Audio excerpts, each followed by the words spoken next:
In Paris, climate talks center largely on Africa's environmental problems. How social media is being used in counterterrorism investigations. And a new African president's anti-corruption drive makes him a social media sensation. Africa 54 starts right now. Good evening and welcome. I'm Vincent Makori. This is Africa 54. We begin in East Africa, where a British man accused of helping plan attacks in Kenya was sentenced to 9 years in jail on Wednesday after being found guilty of trying to obtain a fake passport. Jermaine Grant from East London still faces terrorism-related charges in a trial in the Kenyan port city of Mombasa. Prosecutors say Grant has ties to Somali Islamist rebels Al-Shabaab, but he denies the charges. Grant was arrested in 2011 at an apartment in Mombasa and was found with bomb-making materials and instructions on bomb-making. Prosecutors say he and several co-conspirators were planning attacks in Mombasa and on Western interests in the region. For more on Kenya's fight against terrorism, Patrick Otieno Lumumba, director of the Kenya School of Laws, joins me via phone from Nairobi. PLO Lumumba, first, how significant is this ruling in the war against terrorism in Kenya? I think it's a good statement from the judiciary that when there is evidence, individuals will be dealt with in accordance with the law. We have had a regime which does not deal with people's family. And this has been attributed to the faction that individuals use the judicial process as a means of sanitizing their activities. And I think, and I've had the opportunity of reading the judgment, I think it's very well reasoned. I think it sends a very firm statement, a sound statement, an unequivocal statement that when you are caught, the law will be applied in its full force and splendor to ensure that your activities are curtailed in that way. Now, this, of course, yes. Now, this looks like a real victory for the legal system. But what do you make of the fact that many feel that there are so many loopholes on the side of security, the ability to identify and arrest those who could be potentially terrorists? Well, the English saying is that one swallow does not make a summer. So a single case is not sufficient to say that we have what one would call a big bang solution. The truth is that there is a systemic problem which must be dealt with: porous borders, corrupt individuals within the system. And I hold the view that Kenya must have a grand, clear strategy on how to deal with this thing called terrorism. Remember that we have not resolved our problems on the border with Somalia. Remember that the process of radicalization of our young men and women is still going on. Remember that the government is still engaged in what I call knee-jerk reactions to issues relating to terrorism. I hold the view that there is a case for having a very clear method of dealing with corruption, or rather dealing with terrorism, and that must involve the countries in the region. I think there is wisdom involved in Somalia. I think there is wisdom involved in Tanzania, Uganda, and the entire IGAD countries, including Ethiopia, of course, and Djibouti and Eritrea. It is only from that perspective that we can say confidently that we have an effective way of dealing with terrorism in the region. And remember that what is happening on the East African border is Al-Shabaab, that they are mutating. And there are copycat activities when they see what is happening with Boko Haram in Nigeria and Western Africa, and they see what is happening with ISIS and Al-Qaeda. There is the tendency to engage in copycat activities, the effect of which is to undermine efforts that are not properly coordinated. Thank you very much, Mr. Lumumba, or as all of us like to call you, PLO. Thanks a lot for your insights. Now, Patrick Otieno Lumumba is the director of the Kenya School of Laws. Well, after a strong start that included commitments from world leaders on reducing carbon emissions, delegates from nearly 200 countries sat down Tuesday to work on reaching a deal to do more to curb global warming. Before departing the summit, President Obama said action on climate change is an economic and security imperative. VOA Europe correspondent Luis Ramirez reports from the site of the 12-day conference in a suburb of Paris, where talks Tuesday centered largely on Africa's environmental problems.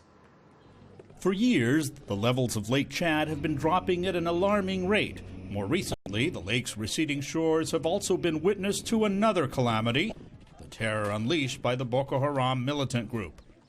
At the climate summit, along with pledging billions of dollars for green energy projects, France said action is needed to ease the suffering of those who live along the shores of Lake Chad.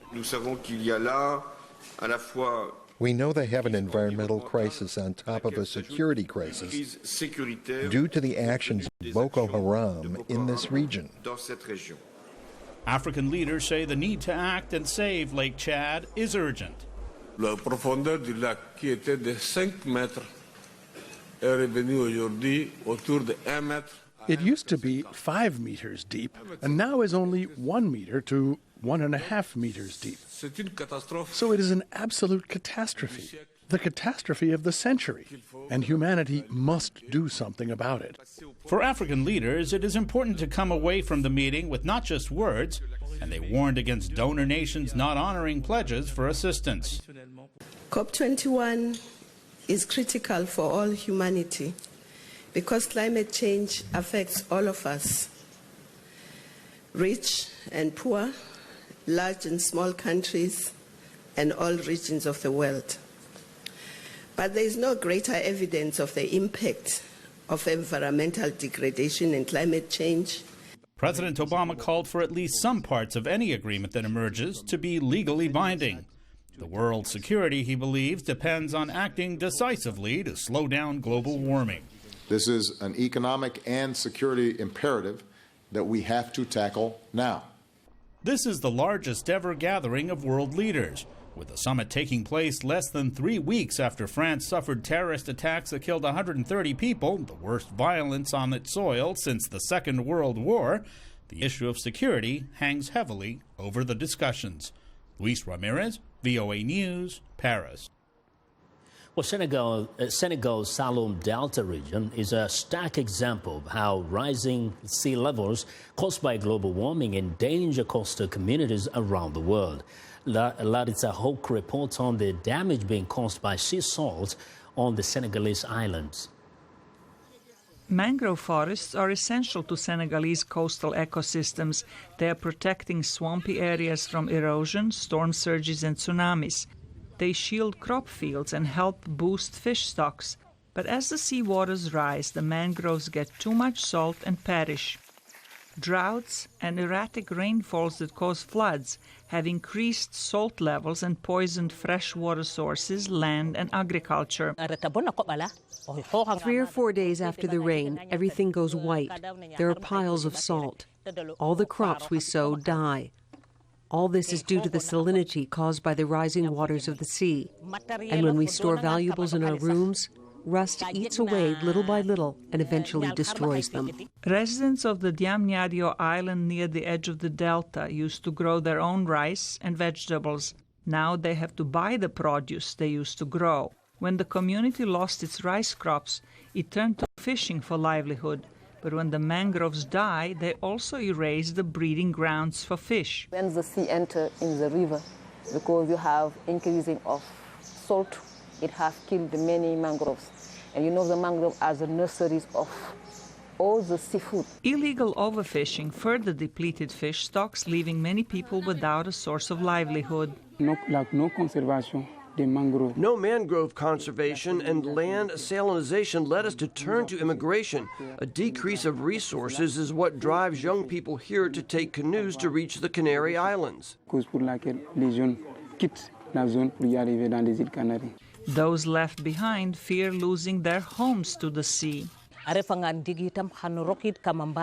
the tide is high, the water goes into the kitchen and then gradually the water enters the rooms. My kitchen was rebuilt last year, but even today it's threatened by the rising waters. The high salinity of the seawater eventually breaks down even the cement. After 3 years, the building collapses. Local activists have started an effort to replant mangroves and control the use of the shrubs for firewood. They're also working with the communities to set up sand barriers, provide water tanks to collect rainwater, and grow table gardens with soil made from peanut shells and other material. Environmentalists hope the plight of the islands will receive due attention at the Paris Climate Summit. Larissa Hoke, VOA News, Washington.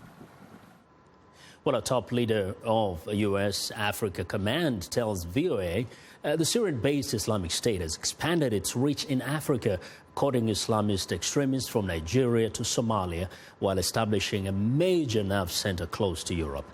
Michael Franken, the deputy commander for U.S. Africa Command military operations at U.S. Africa Command headquarters in Stuttgart, Germany, says the United States is doing a lot in Africa. However, he emphasized that the U.S. is also helping the continent so it can be equipped to handle its problems.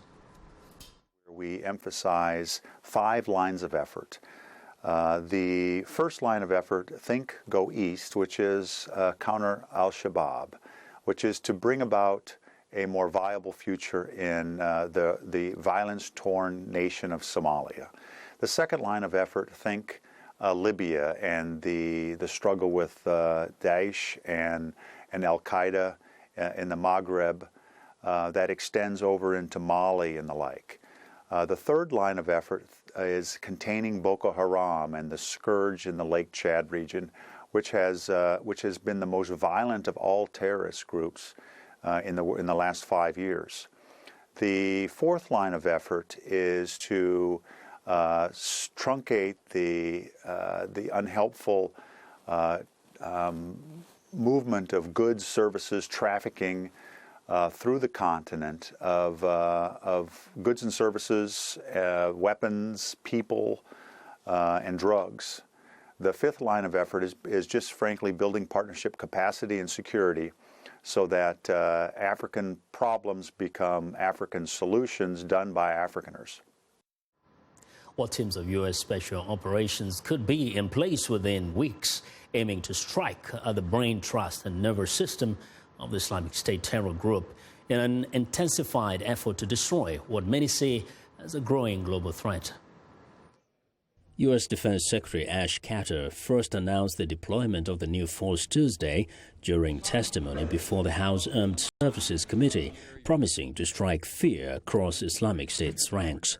Through our own action and those of our coalition partners, the military campaign will destroy ISIL's leadership and forces, deprive it of resources and safe haven and mobility, all the while we seek to identify and then enable motivated local forces on the ground to expel ISIL from its territory, hold and govern it, and ensure that victory sticks. The Specialized Expeditionary Targeting Force will consist of approximately 200 Special Forces personnel and could be in place in Iraq within weeks, according to officials familiar with the plans. The move builds on plans announced in October to send fewer than 50 Special Operations Forces to assist opposition groups battling IS. Those forces are still preparing to begin operations, but U.S. officials said the time was right to take the next step. ISIL's primary sources of strength are its claim to be a caliphate, its narrative, and its manpower. To be successful, the coalition's military campaign must reduce ISIL's territorial control, undermine its brand and aura of invincibility, and destroy its warfighting capability. The goal will be to take advantage of intelligence on short notice in order to degrade key leadership and command and control elements of ISIL in both Iraq and Syria, a U.S. official told VOA, on condition of anonymity using an acronym for the terror group. Despite the success of local forces on the ground in Iraq and Syria and a U.S.-led air campaign that has killed an estimated 23,000 Islamic State militants, the terror group has been resilient. The ability of the Islamic State to survive concerns critics and analysts who wonder whether the additional U.S. Special Forces will do much to further the terror group's demise. Well, we want to know what you think about Africa 54 and the stories we cover. Join the conversation on Facebook. The address is Africa 54 and check out our headlines 24/7 on voaafrica.com. Find me on Twitter at VOA Vincent Makori. Well, coming up, 99% of Facebook shares will be going to a new charity. Stay with us.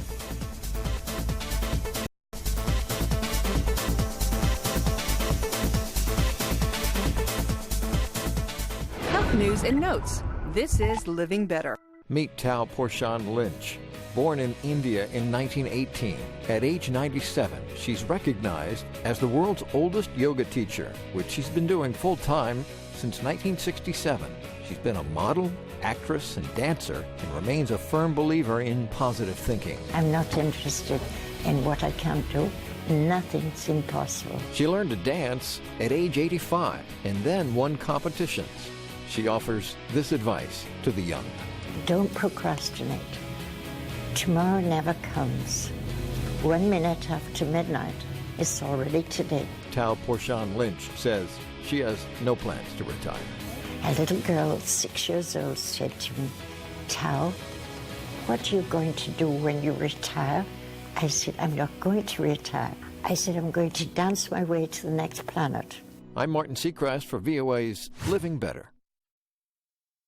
I am Sheikha Salih, host and senior editor of VOA's international call-in talk show, Straight Talk Africa. Today, we'll examine the tobacco industry. We pretty much touch on anything that you can think of. Politics, health issues, human rights issues, you name it, we talk about it. The issues that we discuss are pertinent to most people on the African continent. A very, very rare and unique opportunity to interact with their leaders.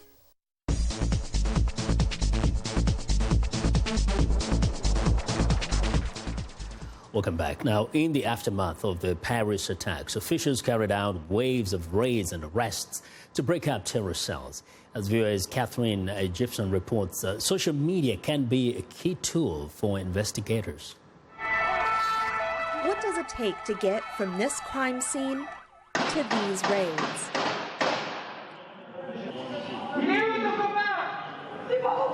So after a major attack, you're always worried about the next attack. So you want to make sure that you figure out who's in the network and how do you take that down that network before they commit another attack. So you're not sleeping. You're on 2 or 3 cups of coffees a day, and you're trying to figure out a way. Okay, who did this guy know? That process begins at the crime scene. As in any criminal investigation, police seal the area, and forensic teams go into dust for fingerprints and collect evidence. Terrorists leave behind a physical trail as they flee, and also an electronic trail. A background profile out in the open for investigators.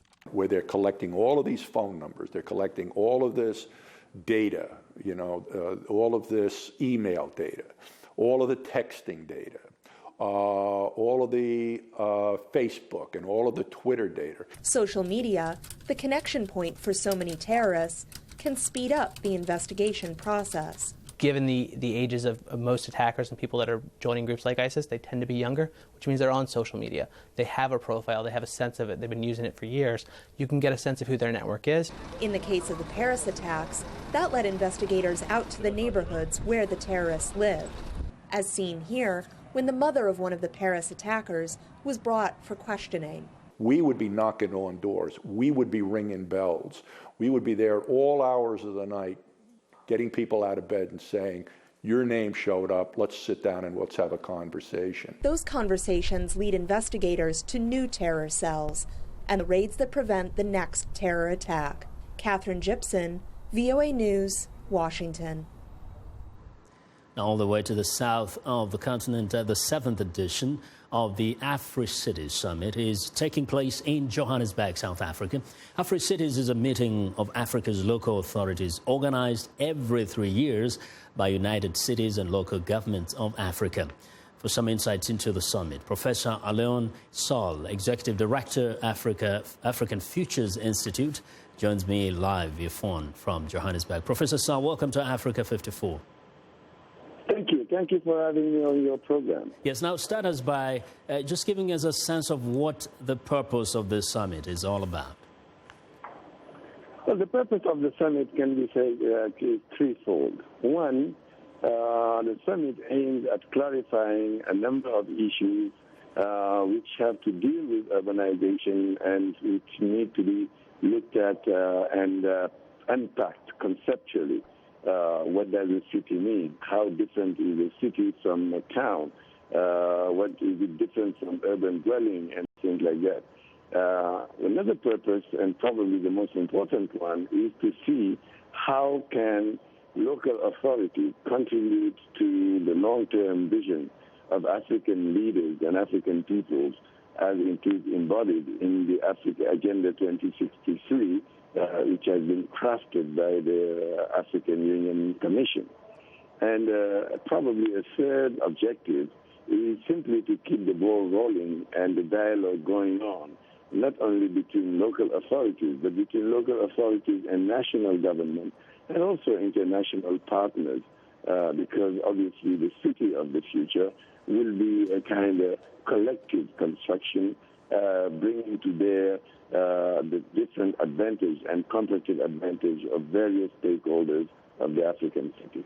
Actually, talking about the correlation between the central government and the cities in any particular country, how is it being kind of visualized, the relationship between how well a country is doing and how well a city is doing, or any town for that matter? The cooperation between central government and local authority, in as much as it is desired and in as much as it is desirable, is not always very smooth. A lot of mayors have been telling us that government, national government, have been transferring to them prerogatives and responsibilities, but have not been transferring to them the resources.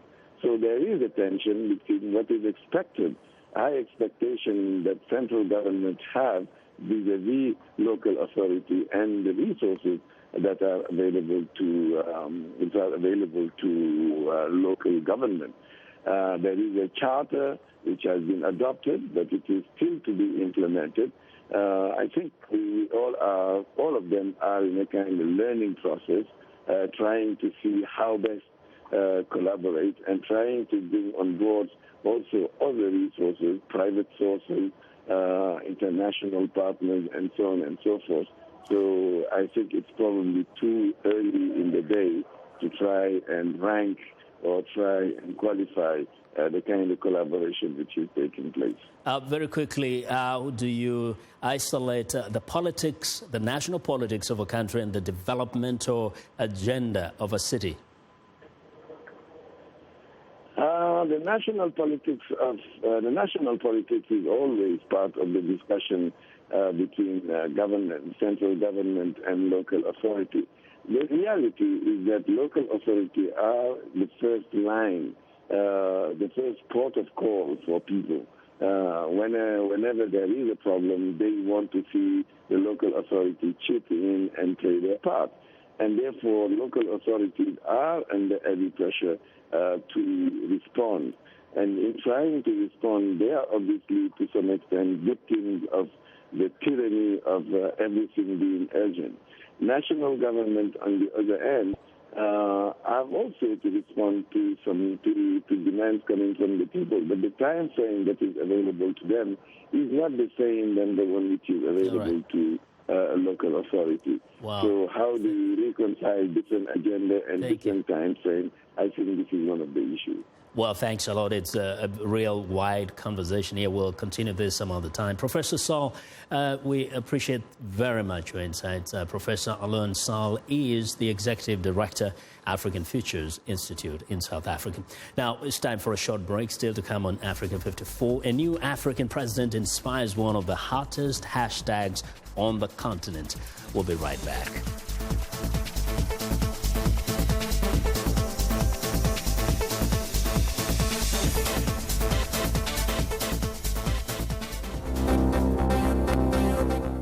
If you've just joined us, I'm Mariama Diallo, and here is a quick recap of today's headlines. In Kenya, protesters press officials to strengthen corruption laws and punishments, calling the issue a pandemic. We stay in Kenya, where Jermaine Grant, accused of helping plan attacks in the country, is sentenced to 9 years in jail after being found guilty of trying to obtain a fake passport. In Guinea, the 1-month-old baby girl is declared free of Ebola. That was the last case left in the country. And Chinese president wraps up his visit in Zimbabwe and travels to South Africa to attend the Forum on China-Africa Cooperation. That's all for today. Thanks for watching. We'll see you next time.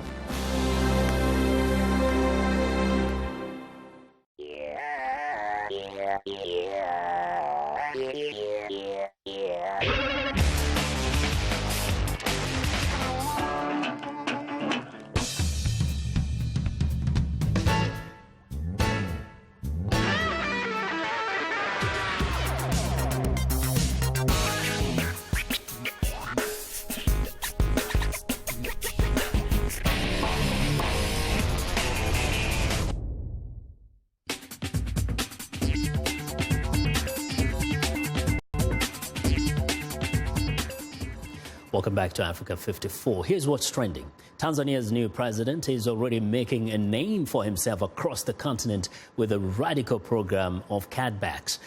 During his first 3 weeks in office, John Magufuli has banned public officials from traveling abroad, cancelled the annual Independence Day celebrations, and even stopped government money being spent on Christmas cards. Now, people on social media, as far as Nigeria and South Africa, have picked up the story and are gently making fun of this austerity drive with a comic hashtag.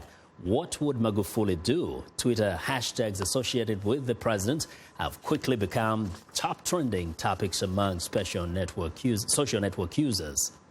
Well, next up, that is some birthday present. Now, Mark Zuckerberg and his wife, Dr. Priscilla Chan, celebrated the birth of their daughter Max with a promise to give 99% of their Facebook shares to a new charity. The couple announced the move in a letter addressed to their baby. They revealed the plan to give away the shares, currently worth about $45 billion on Zuckerberg's Facebook page. The shares will go to an organization controlled by the two, which will focus on education, curing disease, building communities, and on widening internet access.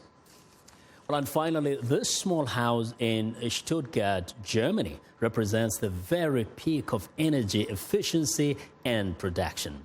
With its solar photovoltaic thermal panel covered roof, its highly tuned system for heating and electricity usage, and a specially designed app to keep everything working together, it produces more energy than it needs. The house has produced enough surplus electricity to power an electric car, heat a nearby museum, and still feed some electricity into the public grid. With a bit more fine-tuning, the scientists hope to produce twice the amount that the house needs to function as an office building. And that is what is trending today. Well, and that's our show for today. Be sure to watch Africa 54 on our website at voaafrica.com. For more news, tune in to VOA's evening radio show, Africa News Tonight at 1800 UTC, and in the mornings to Daybreak Africa between 0300 and 0600 UTC, Monday through Friday. Thanks a lot for watching. From all of us here in Washington, have a good night.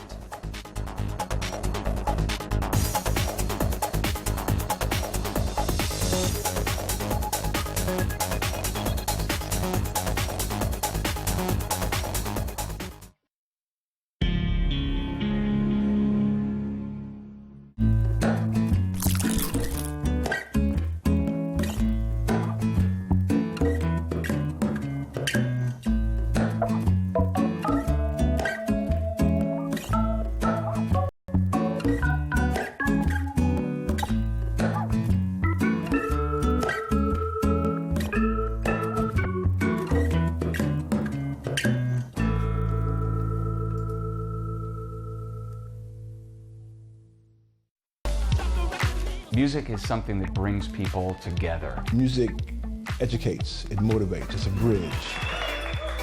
Music. Ali. On VOA. I am Sheikh Sali, host and senior editor of VOA's international call-in talk show, Straight Talk Africa. The issues that we discuss are pertinent to most people on the African continent.